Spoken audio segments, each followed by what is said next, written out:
pessoal, meu nome é Alessio, professor de Química, e nós vamos começar nosso estudo de hoje trabalhando as soluções, tá? Vamos identificar o que são soluções, classificar soluções. Nas próximas aulas iremos ver concentrações de soluções, diluição e mistura de soluções, tá? Então nossa primeira aula de hoje vai ser para entender o que são soluções, né? Falar um pouco sobre as dispersões para estudar propriamente dito as soluções. Então vamos começar. Quando você junta duas substâncias diferentes, né? Essa mistura, essa união de duas ou mais substâncias diferentes, nós damos o nome de mistura. E em função do aspecto visual, se você tem apenas um aspecto visual ou mais de um aspecto visual, você pode diferenciar ele em mistura homogênea ou heterogênea. Então, se você observar nas duas imagens aí, eu tenho um primeiro sistema em que eu misturei duas substâncias, eu observo apenas uma única fase visual. Esse sistema é classificado como uma mistura homogênea. No outro sistema, a união de duas substâncias diferentes, né, formando dois aspectos visuais, duas fases visuais, é classificado como uma mistura, neste caso, heterogênea, ok? Então, o segundo sistema, a mistura de duas substâncias, onde eu consigo observar a formação de duas fases visuais, né, o sistema é classificado como uma mistura heterogênea, tudo bem? Toda mistura, ela é, na química, conceituada como uma dispersão. Então, dispersão para nós na química são misturas, ok? E as dispersões, elas podem ser em função de algumas características, né, da dispersão. Você pode classificar ela entre solução, coloide ou uma suspensão, ok? Então vamos para essa parte, vamos entender? Toda mistura é classificada como conceituada como uma dispersão, ok? Nas dispersões, você tem sempre duas partes, tá? Então entenda comigo. Toda mistura é uma dispersão. E toda dispersão tem sempre duas partes. Uma parte que se dissemina e outra parte que provoca a disseminação. Essa parte que se dissemina, nós chamamos de disperso. E essa outra parte que ajuda na disseminação, que é o meio onde o disperso vai se espalhar, é chamada de dispersante. Então, se você observar aqui num exemplo, por exemplo, água com açúcar, se você misturar água com açúcar, você tem um sistema. Essa dispersão, o açúcar, por ser aquela parte que vai se disseminar, ela é chamada de disperso.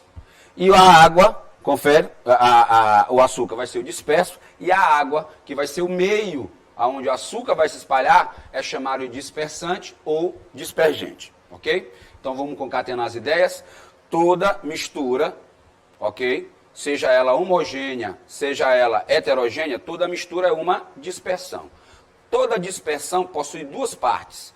A parte que vai se espalhar, se disseminar, chamada de disperso, e a outra parte que vai ajudar na disseminação é chamada de dispersante ou dispergente. Numa mistura, como eu já falei, de água com açúcar, o açúcar é o disperso, a parte que vai se espalhar, e a água, ela vai ser o meio onde o açúcar vai se espalhar, é chamado de dispersante ou dispergente.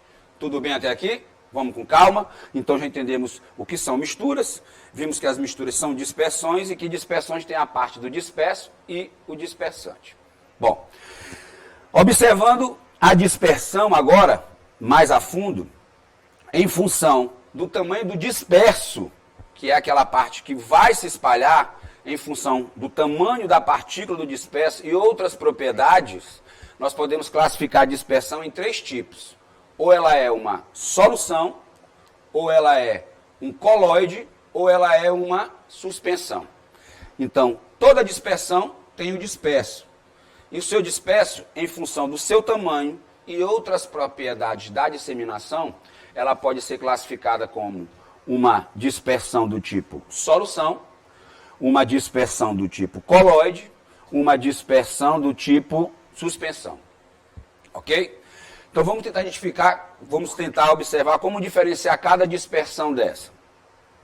Solução é um tipo de dispersão, como coloide e suspensão também são, só que a solução ela tem algumas particularidades. Quais são as particularidades da solução? A solução é um tipo de dispersão em que o disperso, por ser muito pequeno, e quando eu falo pequeno, eu falo de partículas de tamanho menor do que 1 nanômetro, né? 1 nanômetro, para quem não lembra, é 10 a menos 9 metros. Então, partículas menores do que 1 nanômetro, muito pequenas, você não consegue visualizar, né, utilizando o microscópio mais sensível. Você não consegue separar esse disperso por uma filtração, seja o filtro mais sensível possível, e você não consegue sedimentar, ou seja, precipitar o disperso utilizando uma centrífuga de altíssima velocidade.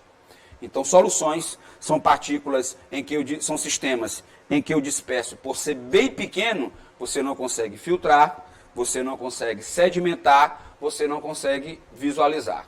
Consequentemente, soluções são sistemas homogêneos. Sistemas de uma única fase, onde você não consegue ver o disperso, você não consegue separar por uma filtração, você não consegue sedimentar ele por uma centrifugação. Já o coloide, o professor me dá um exemplo de uma solução: água e açúcar, água e sal, água e álcool. Claro, numa quantidade pequena de açúcar, sal ou álcool, essa partícula vai estar totalmente disseminada na dispersão, você não vai conseguir ver, você não vai conseguir filtrar, você não vai conseguir sedimentar, ok? Coloide. Coloide é outro tipo de dispersão. Qual é a diferença em relação à solução? A partícula já não é tão pequena, mas também já não é tão grande, ok? No coloide, as partículas estão entre 1 e 1000 nanômetros, ok?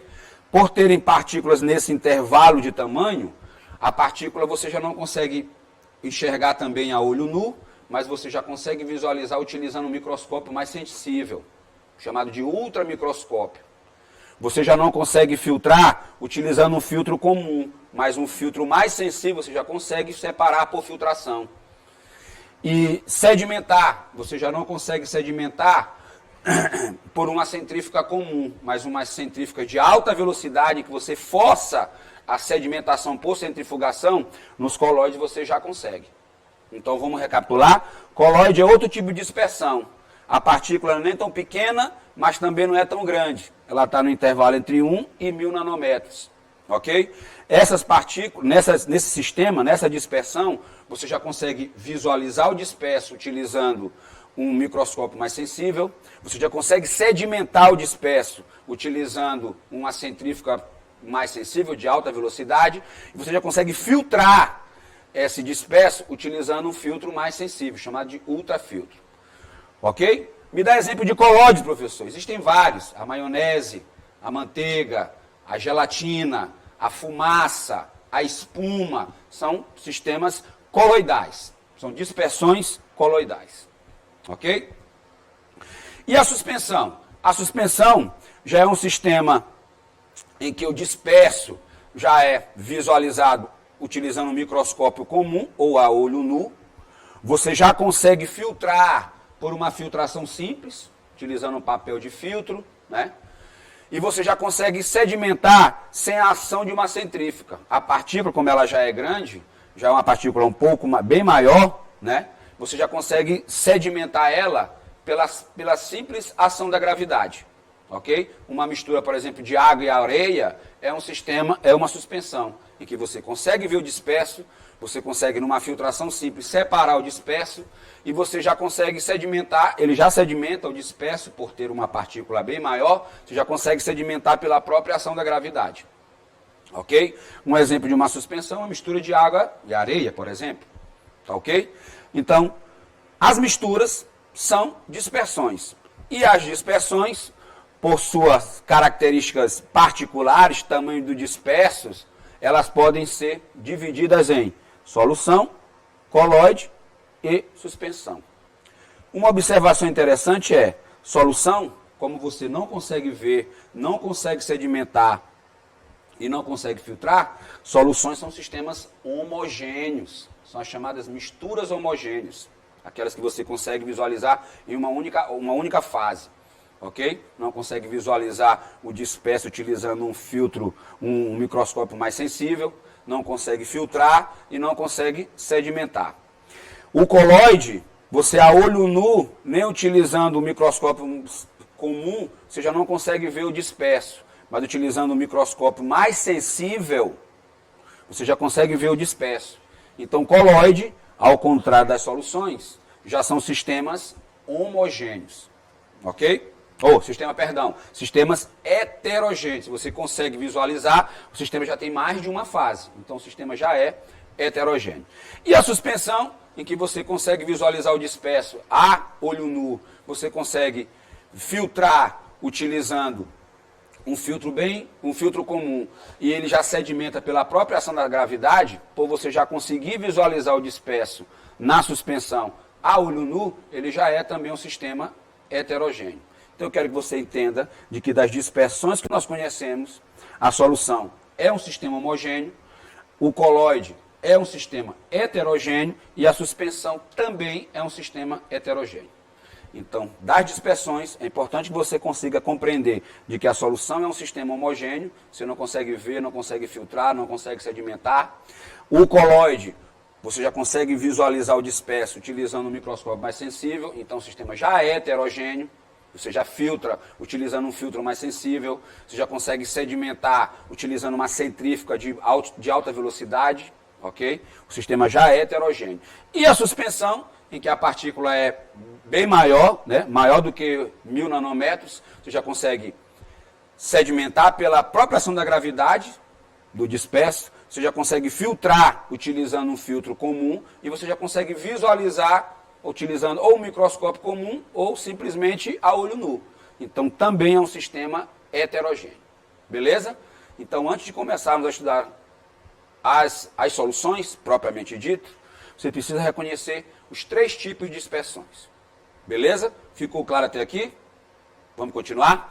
Então, sabendo que são dispersões, os 3 tipos de dispersões, a primeira pergunta é, o que é uma solução?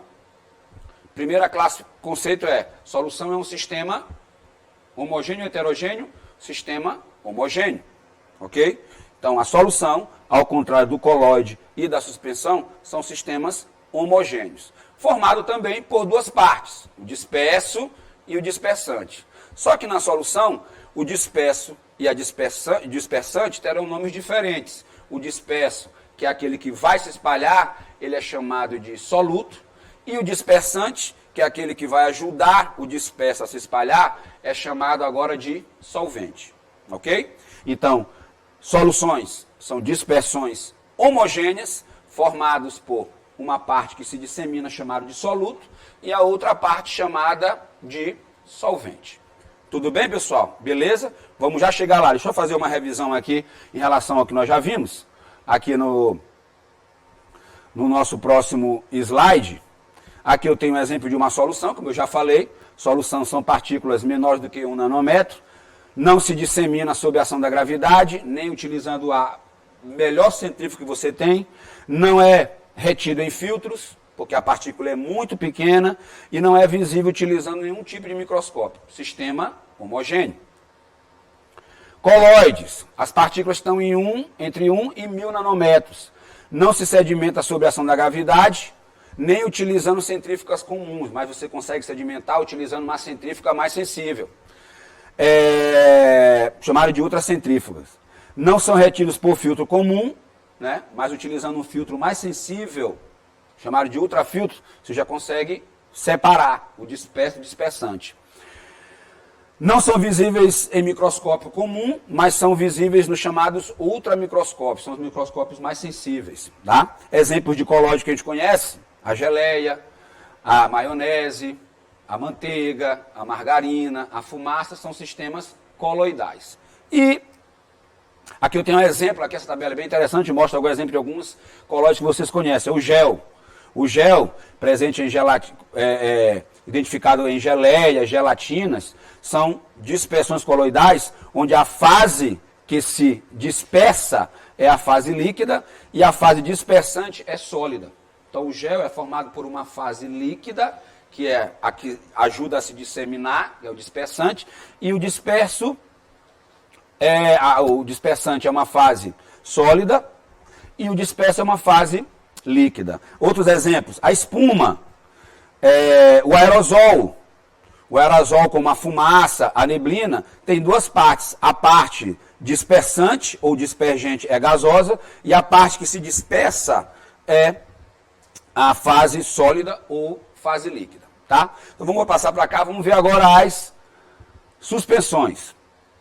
A suspensão já é um sistema também heterogêneo, onde o disperso ele apresenta tamanho maior do que 1000 nanômetros, sedimenta-se pela simples ação da gravidade, ok? Pode ser retido por uma filtração comum, o disperso, e podem ser visualizados utilizando um microscópio comum ou simplesmente a olho nu, beleza? Então, nesse primeiro momento, nós entendemos o que são dispersões e os principais tipos de dispersões. Eu, inicialmente, trabalhei esse conhecimento das dispersões para que você tenha um conhecimento mais consolidado do que são as soluções. Então vamos lá? Podemos agora começar a trabalhar as soluções. O que são soluções? Pelo que a gente já viu em dispersões, soluções são sistemas homogêneos, ok? Formado por duas partes. Quais são as duas partes? Disperso, que agora é chamado de soluto, e o dispersante, que agora é chamado de solvente. Então, baseado no que nós vimos sobre dispersões, soluções são o quê? São sistemas homogêneos formados por uma parte que é chamada de soluto, que é o disperso, agora, tá? E a parte que vai ajudar na disseminação do disperso, que nós chamávamos de dispersante, ela agora é chamada de solvente, ok? Então, soluções são sistemas homogêneos formados por uma parte chamada de soluto, que é aquela que vai se espalhar, e a outra que ajuda ela a se espalhar, chamada de solvente. Tudo bem? Beleza? Dá um exemplo de uma solução, professor. Água com açúcar, água com álcool, as ligas metálicas, ok? O ar atmosférico puro são sistemas homogêneos, formados por uma parte que vai se disseminar, chamada de soluto, e outra parte que vai ajudar na disseminação, chamada de solvente. Se você pegar uma mistura simples de água, que você coloca uma colher, um copo com água, coloca uma colher de açúcar, aquilo ali poderia ser considerado uma solução, onde o soluto é o açúcar e o solvente é a água, ok? Se você pegar uma liga metálica, uma liga de ouro e prata, ok? Um ouro, por exemplo, 18, tem 75% de ouro. Então, 75% é de ouro e os outros 25% de outras ligas de outros metais, como cobre, prata. Então, se você pegar um cordão, uma joia de ouro 18, o solvente, que é a parte que está em maior quantidade, é o ouro, e o soluto são os outros metais que estão misturados nessa liga, como a prata e o cobre. Tudo bem, pessoal? Beleza? Então, já sabemos o que é solução, beleza? Vamos agora começar a classificar as soluções. Eu tenho alguns critérios de classificação das soluções. Vamos ver alguns critérios. Primeiro critério de classificação das soluções é quanto à fase de agregação ou estado físico, ok? O estado físico é determinado pela, claro, a parte que está em maior quantidade, que é o solvente, ok? Então, nós temos, ao contrário do que muitos pensam, soluções não são apenas sistemas em que você tem alguma coisa misturada na água. Nós temos soluções nas três fases, nos três estados que nós conhecemos, ok? Nós temos soluções nas três fases da matéria. Nós temos soluções sólidas, soluções líquidas e soluções gasosas. Solução sólida. Solução sólida é aquela que o solvente é sólido, que está em maior quantidade, é sólido, e o soluto, que está em menor quantidade, pode ser sólido, líquido ou gasoso. Me dá um exemplo de uma solução sólida, professor. As ligas metálicas. O ouro produzido, a joia, o cordão de ouro, que na verdade não é formado só por ouro, é na verdade uma liga de ouro e outros metais, ela é considerada uma solução sólida. Ok? Solução líquida. Solução líquida é aquela que o solvente é líquido e o soluto pode ser sólido, líquido ou gasoso.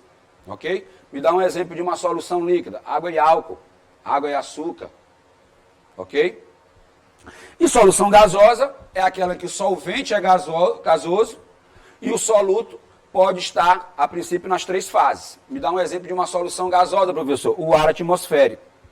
isento de partículas sólidas, né? Porque se ele tiver partículas sólidas, o sistema vai ser heterogêneo, já não vai ser mais uma solução. Então, se você pegar o ar puro, ele é considerado uma solução gasosa, onde o solvente, que é o que está em maior quantidade, é o nitrogênio, e o soluto são os outros gases, gás oxigênio, gás metano e outros gases, gás carbônico e outros gases presentes no ar atmosférico, ok? Então, nós temos soluções nas 3 fases, ok?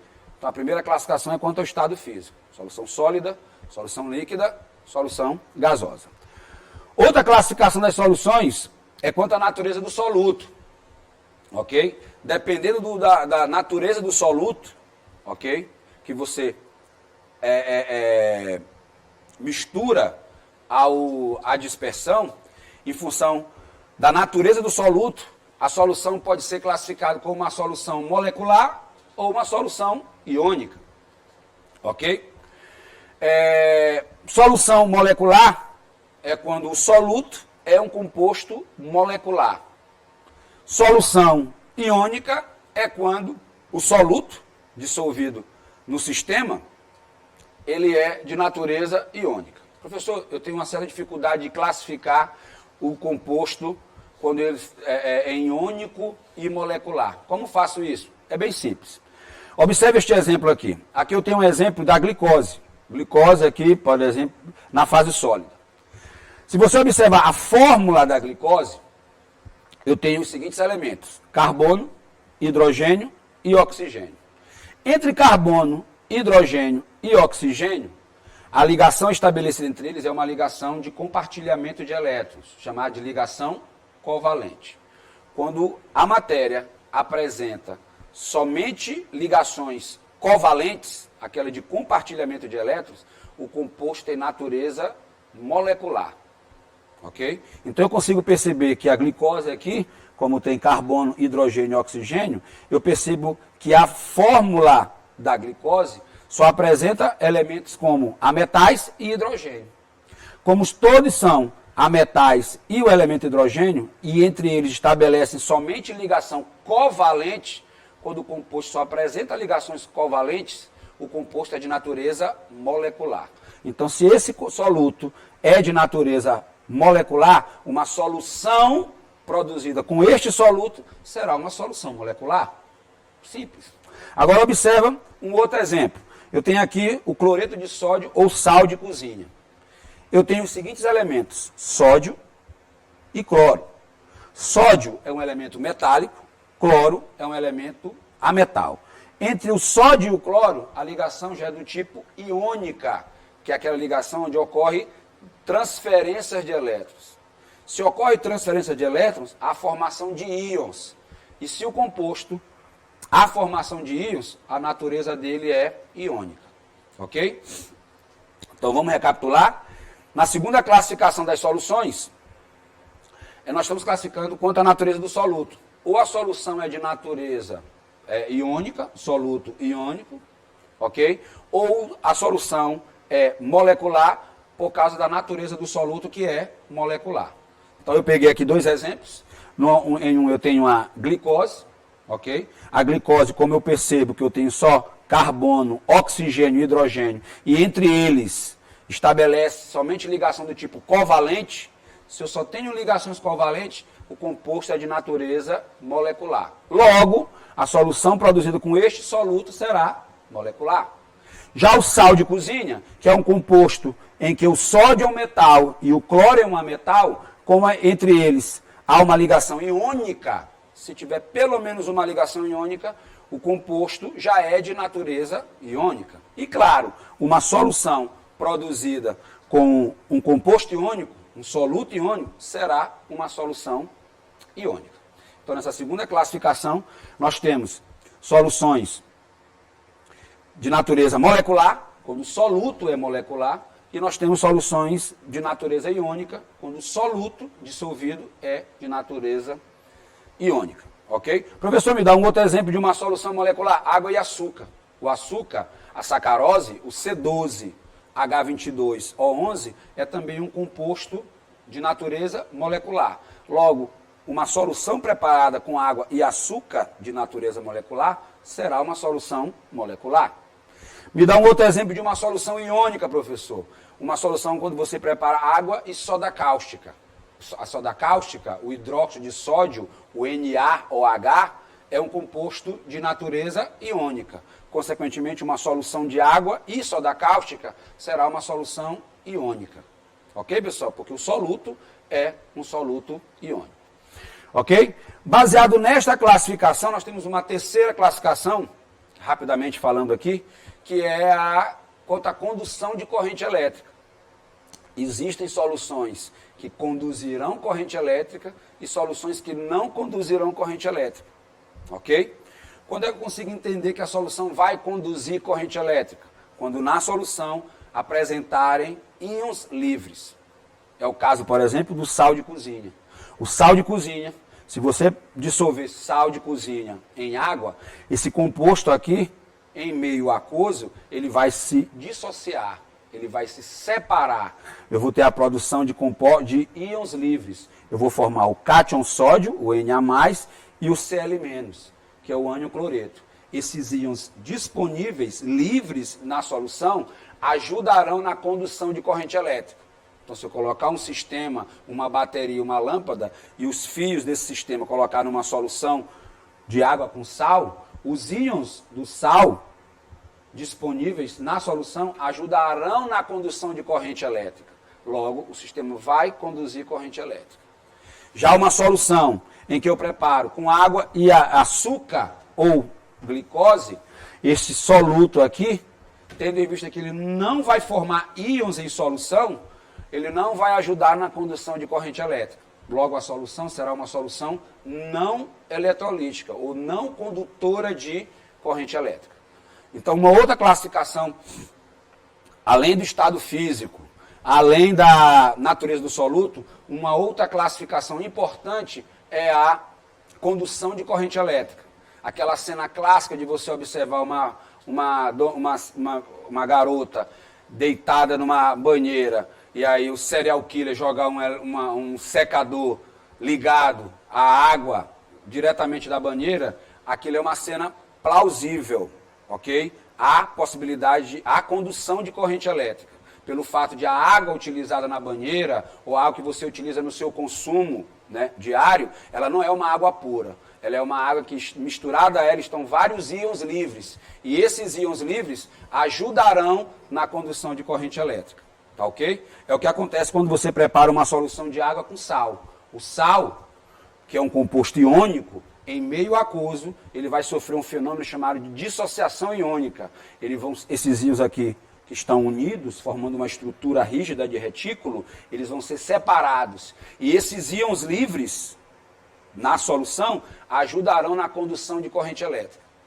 Ok? Já uma solução molecular, como é o caso aqui da glicose ou da sacarose, como eu acabei de falar aqui, em meio aquoso não há formação de íons. Não vão formar íons livres na solução. E se eu não tenho íons livres na solução, não vai haver a condução de corrente elétrica. Ok? Então, primeiro critério foi estado físico, segundo critério importante, natureza do soluto, ok? Que acaba nos levando a entender quando as soluções conduzirão, quando as soluções não conduzirão corrente elétrica. Soluções que conduzem corrente elétrica são chamadas de soluções eletrolíticas, que são soluções que apresentam íons livres, como é o caso da solução de água com sal. Soluções não eletrolíticas não conduzem corrente elétrica. Por que não conduzem corrente elétrica? Porque não apresentam íons livres na solução. Ok? Logo, essas soluções são chamadas de não eletrolíticas ou não condutoras de corrente elétrica e elas apresentam um soluto que não vai formar íons em solução. São geralmente compostos moleculares, como o caso da glicose, como é o caso da sacarose, tá ok? Em meio aquoso não formarão íons, logo não conduzirão corrente elétrica. Tudo bem até aqui, pessoal? Olha que nós já vimos até agora esse pequeno espaço de tempo. Já identificamos o que são dispersões, já classificamos as dispersões para entrarmos em soluções, onde conceituamos soluções e começamos a classificar, seguindo 3 critérios. Estado físico, ok? Natureza do soluto e quanto à condução de corrente elétrica. Ok, pessoal? Beleza? Vamos ficar por aqui. Nas próximas aulas, essa é a nossa primeira aula de solução. Na próxima aula teremos outra classificação importante de solução e iniciaremos a concentração das soluções. Beleza, pessoal? Brigadão. Até a próxima. Valeu.